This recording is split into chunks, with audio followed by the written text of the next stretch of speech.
ఈ మధ్య ఎంతో మంది యువకులు మద్యం మత్తులో ప్రాణాలు కోల్పోతా ఉన్నారు. అలాంటి ఘటనే నిజామాబాద్ జిల్లాలో కూడా చోటు చేసుకుంది. నమస్తే, welcome to Tejaswi media.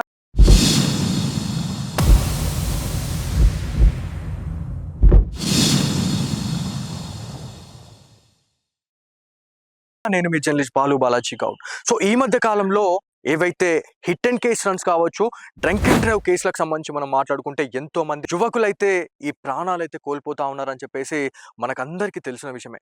So అలాంటి ఘటనే ఇవాళ ఆర్మూర్ నుంచి నిజామాబాద్కి వచ్చే క్రమంలో ఒక బైక్, దాంతోపాటు ఒక ఆటో రెండు కూడా యాక్సిడెంట్కి గురయ్యాయని చెప్పేసి మనం మాట్లాడుకుంటా ఉన్నాం. సో ఆ నైట్ టైంలో ఎవరెవరు అక్కడ ఆటోలో, దాంతోపాటు ఆ వ్యక్తి ఎవరైతే యాక్సిడెంట్ చేసినటువంటి వ్యక్తి గురించి మనం మాట్లాడుకుంటే, ఎవరైతే 22 సంవత్సరాల సాయి ప్రసాద్ అనే వ్యక్తి ఆ ఆటోనైతే ఢీకొనడం జరిగింది. ఒక రాయల్ ఎన్ఫీల్డ్ అనే ఒక బలమైనటువంటి ఒక వాహనంతో అతి వేగంగా వచ్చి ఆ ఆటోనైతే ఢీకొన్న తర్వాత ఆ ఆటోలో ఉన్నటువంటి సంధ్యారాణి అనే ఒక అమ్మాయి అయితే అక్కడికక్కడే తను చనిపోయిందని చెప్పేసి మనం మాట్లాడుకుంటున్నాం. సో అక్కడ ఘటనా స్థలంలో చూసుకుంటే ఎంత దారుణంగా అక్కడ సిచ్యువేషన్ ఉంది అని చెప్పేసి మనం మాట్లాడుకుంటే, ఎవరైతే సంధ్యారాణి కావచ్చు, దాంతోపాటు ఆ ఆటోలో ఉన్నటువంటి 5గురు ఎవరైతే ఉన్నారో అక్కడ వాళ్ళంతా కూడా సీరియస్ ఇంజురీ అయితే అయ్యారు. దాంట్లో సంధ్యారాణి మాత్రం అక్కడికక్కడే చనిపోయింది అని చెప్పేసి మనం మాట్లాడుకుంటా ఉన్నాం. సో వీళ్ళంతా కూడా ఎక్కడి నుంచి వచ్చారు, ఆ రాత్రి సమయంలో ఎందుకు వాళ్ళు ప్రయాణించడం జరిగింది అని చెప్పేసి మనం మాట్లాడుకుంటే, ఎవరైతే సాయి ప్రసాద్ గురించి ఖచ్చితంగా డెఫినెట్లీ మనం మాట్లాడుకోవాలా.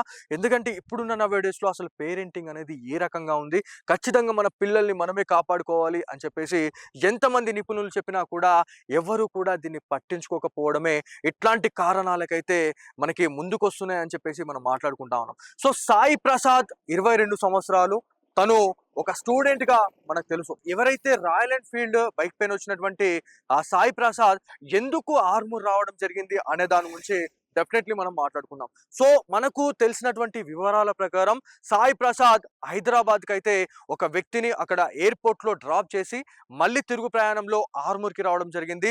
ఆ ఆర్మూర్కి వచ్చిన తర్వాత అక్కడ తిన్నారు, దాంతో పాటు అక్కడ డ్రింక్ చేశారు. డ్రింక్ చేసిన తర్వాత అక్కడ ఏదో చిన్న గొడవ జరగడం వల్ల అక్కడ ఉన్నటువంటి ఫ్రెండ్స్ ని వదిలేసి ఏదైతే అతని దగ్గర ఉన్నటువంటి ఒక రాయల్ ఎన్ఫీల్డ్ వెహికల్ తో తను నిజామాబాద్ లోని గాయత్రి నగర్ కి వెళ్ళాలి అని చెప్పేసి తను నైట్ వెళ్ళడం జరిగింది. సో ఏ టైంలో జరిగిందనే దాని గురించి మనం మాట్లాడుకుంటే, సుమారు 12 గంటల నుంచి 1 గంటల సమయంలో అంకాపూర్ బైపాస్ మధ్య ఏదైతే అతను ఆర్మూర్ నుంచి బయలుదేరిన తర్వాత ఏదైతే అంకాపూర్ బైపాస్ మధ్య ఒక ఆటోనైతే చాలా బలంగా ఢీ కొట్టడం జరిగింది. ఆ ఢీకొన్న సమయంలో ఆ ఆటోలో ఉన్నటువంటి ఒక యువతి అక్కడికక్కడే చనిపోయారు అని చెప్పేసి మనం మాట్లాడుకుంటా ఉన్నాం.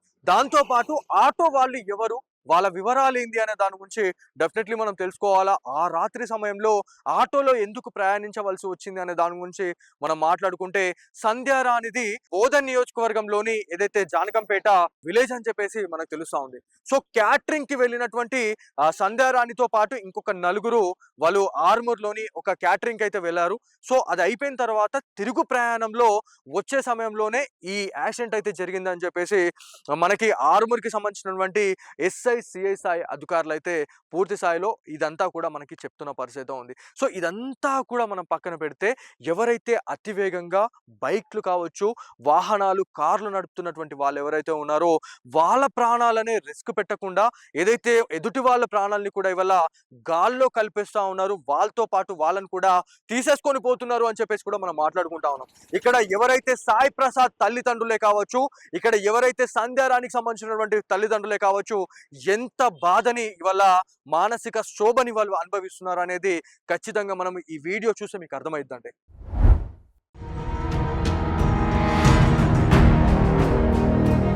ఎందుకంటే ఇవాళ యంగ్స్టర్స్ కి ఖచ్చితంగా ఒక మెసేజ్ ఇవ్వాల్సిందే. ఇవాళ మద్యం మత్తులో ఇవాళ మా దగ్గర కార్లు ఉన్నాయి, బైక్లు ఉన్నాయి అని చెప్పేసి వాళ్ళు ఇవాళ ఆ మత్తుతోని ఇవాళ అతివేగంతో వెళ్ళి వాళ్ళ ప్రాణాలే పోగొట్టుకోకుండా ఇవాళ ఎదుటి వాళ్ళు ఎవరైతే అమాయకులు కూడా ఇవాళ ఈ దాంట్లో బలవుతున్నారని చెప్పుకోవడానికి ఎన్ని ఉదాహరణలు చాలవండి.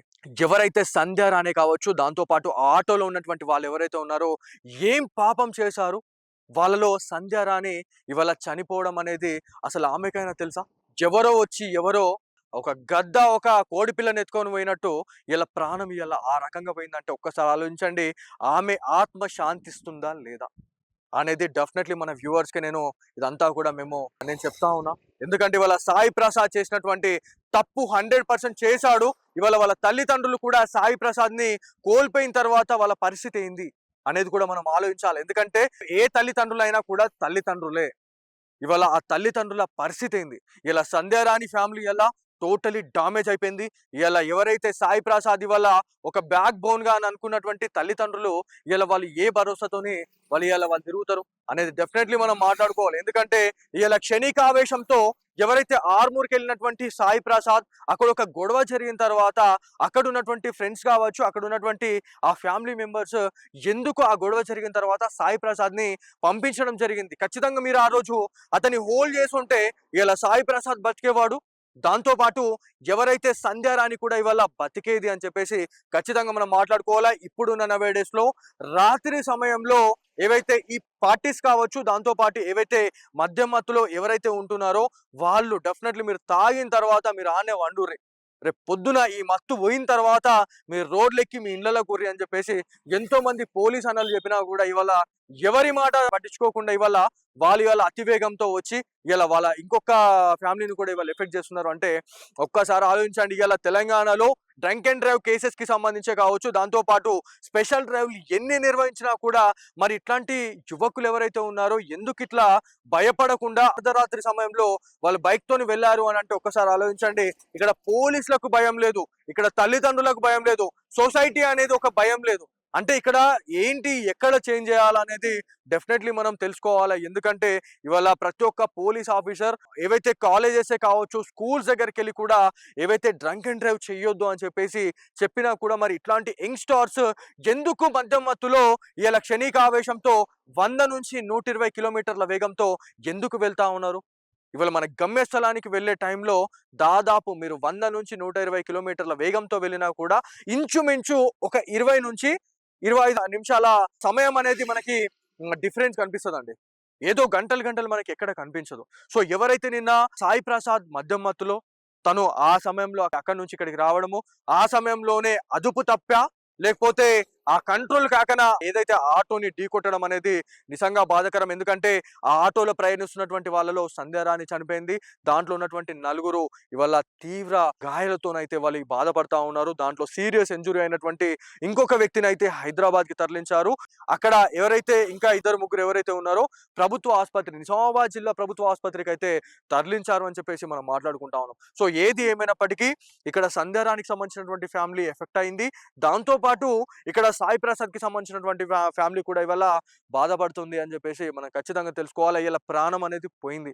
కానీ ఇప్పుడు ఈ విషయంలోనన్నా ఎవరైనా యంగ్స్టర్స్ ఎవరైతే ఉన్నారో ఈ వీడియో చూసిన తర్వాత మన ప్రాణం అనేది ఎంత విలువైనది, మీరు పోయిన తర్వాత మీ తల్లిదండ్రులు ఏ రకమైనటువంటి మానసిక క్షోభని అనుభవిస్తారు అని చెప్పి మీరు ఖచ్చితంగా తెలుసుకోవాలి. ఎందుకంటే మనం ఇవాళ ఉన్నప్పుడే ఇవాళ ఒక ఇంట్లో ఒక కొడుకుంటే ఆ బాధ అది వేరు, ఆ ధీమ వేరు. ఆ కొడుకే లేకపోతే ఎవరైతే మనను చూసుకొని బతుకుతున్నటువంటి తల్లిదండ్రులు ఎవరైతే ఉన్నారో వాళ్ళు ఎందుకండి ఇంకా బతుకున్నా కూడా ఇవాళ జీవ శవాలుగా ఇలా వాళ్ళు బతకాలన్నా మన వల్ల మనం ఏమి ఇస్తున్నాం వాళ్ళకి? మనకి ఇలా బైక్లు ఇస్తున్నారు, కార్లు ఇస్తున్నారు, ప్రాపర్టీస్ ఇస్తున్నారు, ఎంజాయ్ చేయడానికి పాకెట్ మనీ ఇస్తున్నారు. మరి వాళ్ళకి మనం తిరిగి మనం ఏమిద్దాం? ప్రేమనే కదా. ఒక్కసారి ఆలోచించండి. ఇదైతే అతివేగంగా ప్రయాణిస్తున్నటువంటి సమయంలో 100 నుంచి 150 కిలోమీటర్ల వేగంతో మీరు ప్రయాణిస్తూ ఉన్నారు. ఏదైనా మీకు ఒకవేళ ఎమర్జెన్సీ ఉంటే మాత్రమే మీరు వెళ్ళండి, లేదంటే అది మీరు కంట్రోల్ చేస్తే మాత్రమే అంతవరకు మీరు డ్రైవ్ చేయండి, ఆ వేగంతో వెళ్ళండి అని చెప్పేసి ఎంతో మంది నిపుణులు చెప్తా ఉన్నారు. మీ కెపాసిటీ లేకపోతే మీరు బైక్లే కావచ్చు, కార్లే కావచ్చు నడపకండి. ఎందుకంటే మీ ప్రాణాలే పోకుండా ఇక్కడ ఎదుటి వాళ్ళ ప్రాణాలని కూడా మీరు ఇవాళ బలి తీసుకుంటున్నారు. ఆ పాపము, ఆ ఉసురు అనేది మిమ్మల్ని వెంటాడుతూ ఉంటది, మీ ఫ్యామిలీస్ కి కూడా వెంటాడుతూ ఉంటది అని చెప్పేసి ఎంతో మంది చెప్తున్నా కూడా ఎవరైతే చిన్న చిన్న తప్పిదాలు చేయడం వల్ల ఇవాళ క్షణికావేశంతో ఇవాళ చిన్న గొడవ జరిగిందని చెప్పేసి ఇలా సాయి ప్రసాద్ ఆ నుంచి కోపంతో వెళ్ళిపోయాడు. కాకపోతే అక్కడ ఉన్నటువంటి ఫ్రెండ్సే కావచ్చు, అక్కడ ఉన్నటువంటి ఎవరైతే వాళ్ళ ఇంటికి వెళ్ళారో వాళ్ళ వల్ల సాయి ప్రసాద్ ని హోల్డ్ చేసి ఉంటే ఇలా సాయి ప్రసాద్ బతికేవాడు.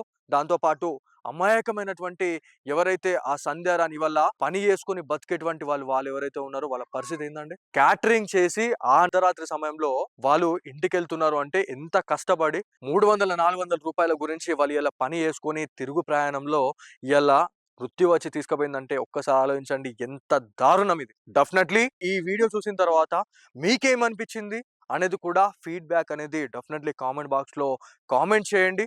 ఖచ్చితంగా ప్రతి ఒక్కరిని కూడా మనము అవేర్ చేయవలసిన అవసరం ఎంతైనా ఉంది. సో, ఇది ఇవాల్టి స్పెషల్ స్టోరీ.